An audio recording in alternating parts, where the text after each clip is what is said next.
Assalamualaikum warahmatullahi wabarakatuh. Salam sejahtera bagi kita semua. Saya Hera Laksmi Devi Septiani. Pada sesi ini akan membahas mengenai topik taktik survival merek di tengah pandemi COVID-19.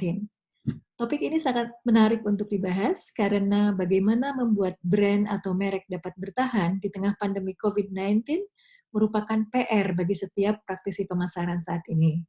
Seperti kita ketahui, pandemi COVID-19 ini mempengaruhi segala bidang dan segala lini. Wabah global ini menimbulkan dampak luar biasa, kombinasi antara krisis finansial dan krisis kemanusiaan. Sampai ada yang mengatakan, virus corona ini adalah hal yang paling disruptif yang pernah ada, yang dapat mengubah perilaku manusia secara drastis dalam sekejap. Mari kita lihat sekilas situasi yang terjadi selama pandemi COVID-19 ini. Dari sejak awal pandemi ini merebak, perusahaan-perusahaan satu persatu berhenti beroperasi dan terpaksa harus memberhentikan karyawannya. Sementara itu, di sisi konsumen terjadi perubahan perilaku dan kebiasaan dengan cara yang tidak pernah diduga sebelumnya. Beralihnya konsumen ke layanan online merupakan salah satu perubahan perilaku konsumen yang paling menonjol di masa ini. Situasi ekonomi global serta perubahan perilaku konsumen ini menjadi tantangan tersendiri bagi para pemasar. Pemasar dituntut untuk melakukan strategi pemasaran dan strategi branding yang berbeda agar merek produk maupun layanan yang ditawarkan tetap menjadi pilihan konsumen. Diskusi kita kali ini akan menyoroti beberapa upaya atau taktik pemasaran yang dapat dilakukan oleh pemasar agar merek produk atau layanan yang ditawarkan tetap menjadi pilihan konsumen di dalam situasi pandemi ini.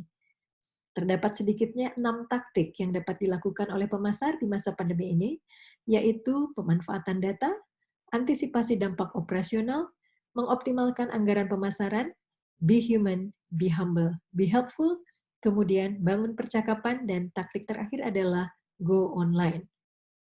Taktik yang pertama adalah memanfaatkan data untuk memantau perubahan tren, sentimen, dan mengantisipasi perilaku konsumen.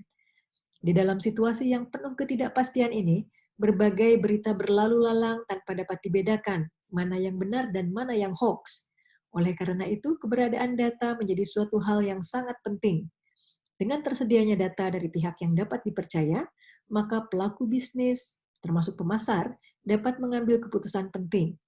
Data dapat membantu menjadi navigasi atau petunjuk arah di tengah ketidakpastian.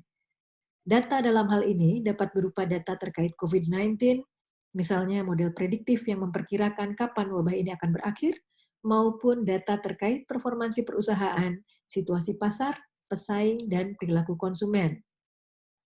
Untuk memantau percakapan serta sentimen konsumen di media sosial, pemasar dapat menggunakan social listening tools.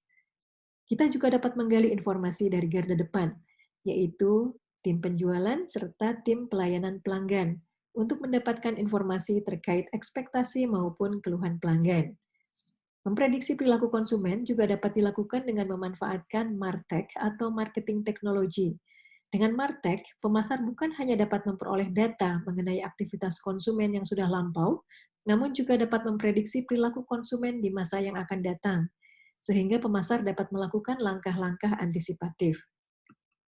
Taktik yang kedua adalah mengantisipasi dampak operasional.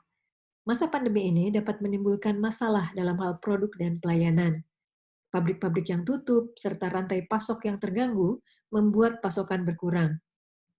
Jam operasional pun berubah. Beberapa langkah yang dapat dilakukan antara lain menyampaikan secara jujur mengenai apa yang dapat dan tidak dapat dilakukan atau dipenuhi oleh perusahaan pada saat ini, dan menjaga ekspektasi pelanggan agar tetap realistis mengenai tingkat layanan, termasuk waktu pengiriman, ketersediaan produk, jam operasional toko, dan sebagainya.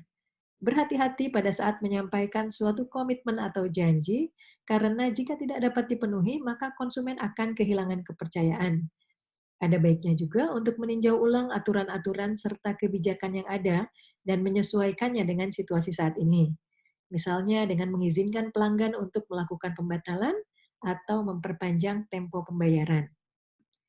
Taktik ketiga adalah mengoptimalkan anggaran pemasaran. Dalam situasi ekonomi yang penuh ketidakpastian seperti saat ini, perusahaan-perusahaan umumnya melakukan penghematan dan menyusun prioritas dalam hal pengeluaran. Sebagai konsekuensinya, Pemasar harus dapat melakukan inisiatif dan memilih saluran pemasaran yang efisien, namun memberikan hasil paling efektif. Untuk itu, pemasar dapat menggunakan strategi digital marketing, terutama yang bersifat organik atau tidak berbayar, seperti SEO atau Search Engine Optimization, media sosial, content marketing, atau email marketing. Iklan digital berbayar yang mampu menyasar target audiens secara akurat atau targeting juga dapat menjadi salah satu pilihan untuk melakukan promosi yang efisien. Efisiensi juga dapat dilakukan dengan mengurangi atau menunda pengeluaran-pengeluaran yang tidak memberikan nilai secara langsung. Taktik keempat adalah be human, be humble, be helpful, atau tunjukkan rasa manusiawi, rendah hati, dan welas asih. Wabah global ini bukan saat yang tepat untuk mengiklankan betapa bagusnya suatu perusahaan atau suatu produk, atau melakukan upaya promosi yang berorientasi komersial. Saat ini adalah saatnya untuk membuktikan bahwa manajemen perusahaan atau brand memiliki sisi manusiawi, rendah hati, dan welas asih. Beberapa perusahaan yang telah menerapkan hal ini antara lain Wardah dan Astra yang melakukan pemberian donasi untuk memerangi COVID-19. Kemudian Ana Avanti, desainer kebaya terkemuka, menghentikan produksi kebayanya demi memproduksi baju APD atau alat perlindungan diri. Begitu pula dengan PT Pindad yang biasanya memproduksi senjata dan PT Dirgantara Indonesia yang biasanya memproduksi pesawat terbang beralih memproduksi ventilator untuk memenuhi kebutuhan akan alat bantu pernafasan. Secara tidak langsung, kegiatan perusahaan ini akan membentuk kesan positif terhadap merek produk dan layanan perusahaan tersebut. Taktik berikutnya adalah bangun percakapan.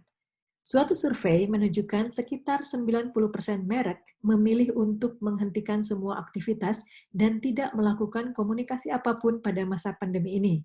Padahal pada saat seperti inilah penting bagi merek untuk menjaga hubungan dengan konsumen. Dikarenakan konsumen saat ini pada umumnya beraktivitas di rumah dan mengakses media sosial, maka pemasar dapat memanfaatkan media sosial untuk menyampaikan pesan-pesan yang menarik, bermakna sekaligus menghibur.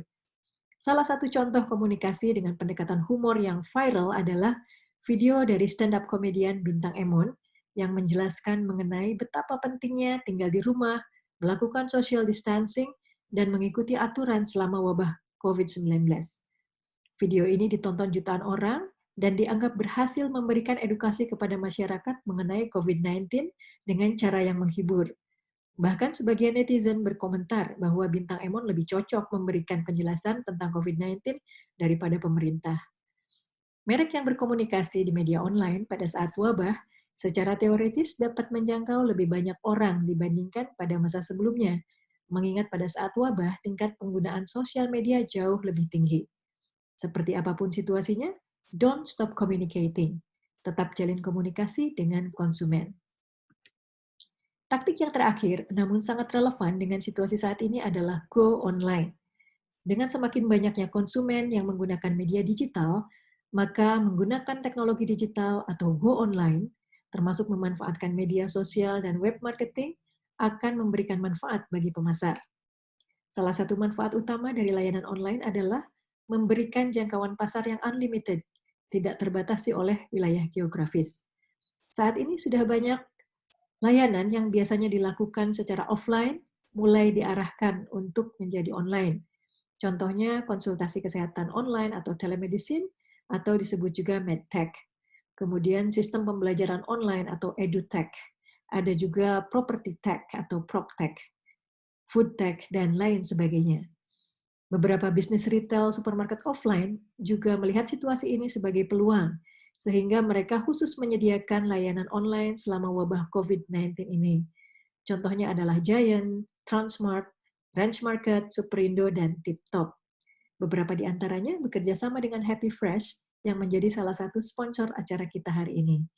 Demikianlah beberapa taktik pemasaran yang dapat dilakukan oleh pemasar sebagai upaya agar merek, produk, dan layanan tetap menjadi pilihan utama bagi konsumen dengan harapan perusahaan dan bisnis tetap dapat bertahan di masa krisis pandemi COVID-19 ini. Sebagai penutup, hal yang paling penting untuk diingat adalah keberhasilan bukan hanya tergantung pada merek semata, namun bagaimana produk yang kita tawarkan dapat memenuhi apa yang konsumen perlukan dan konsumen inginkan. Terima kasih. Wassalamualaikum warahmatullahi wabarakatuh.